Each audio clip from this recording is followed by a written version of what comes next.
हमारा जो व्यक्तित्व है ये निर्भर करता है हमारे विचारों पर, हमारे अध्ययन पर। हम क्या अध्ययन करते हैं, मित्र कैसे रखते हैं, विचार कैसे करते हैं, हमारे आइडियल्स कौन है, खाना पीना क्या करते हैं, काम क्या करते हैं, व्यायाम कैसा करते हैं, सोते कैसे हैं, शयन की क्वालिटी और क्वांटिटी दोनों, कपड़े का सेंस क्या है, ड्रेस सेंस क्या है, और इंटरेस्ट, हॉबीज, इन सब में क्या मांगता है। उस जमाने में महर्षि पतंजलि ने अष्टांग योग बता दिया था। योग का मतलब भी सिंक्रोनाइजेशन होता है, जोड़ना। सिंक्रोनाइजेशन का मतलब भी सामंजस्य बिठाना। उस समय में उन्होंने कहा था योग, और देखा जाए तो ये जो मैंने बीच में प्रभाव लिखा है यही योग है, सिंक्रोनाइजेशनल इफेक्ट, योग प्रभाव। और ये सारे एरो जो मैंने बनाए हैं अंदर की तरफ बनाए हैं, तो इसको बोलेंगे कॉन्वर्जेंस। अगर आप बहुत पावरफुल हैं तो इन सबको भी प्रभावित कर सकते हैं, उल्टा भी प्रभावित कर सकते हैं। उसको बोलते हैं radiation, radiative effect, convergent effect and radiative effect. Radiative effect इसका उल्टा हो जाएगा कि आप इतने ताकतवर हैं कि आपने इन सबको बदल दिया, इन सब पे प्रभाव डाल दिया।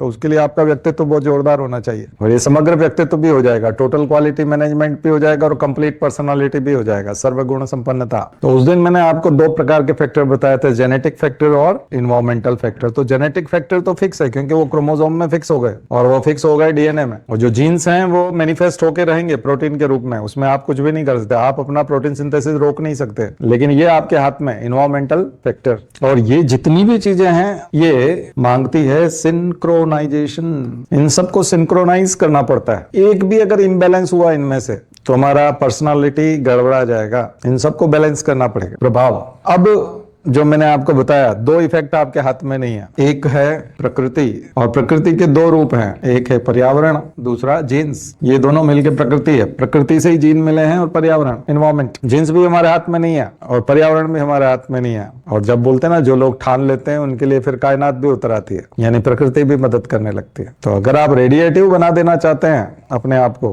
इतना जबरदस्त, तो फिर कायनात भी उतर आएगी, वो भी मदद करेगी, यानी कि जीन्स भी मदद करने लगेंगे और पर्यावरण भी मदद करने लगेगा। इसको बोलेंगे प्रकृति। और वो कैसे होगा?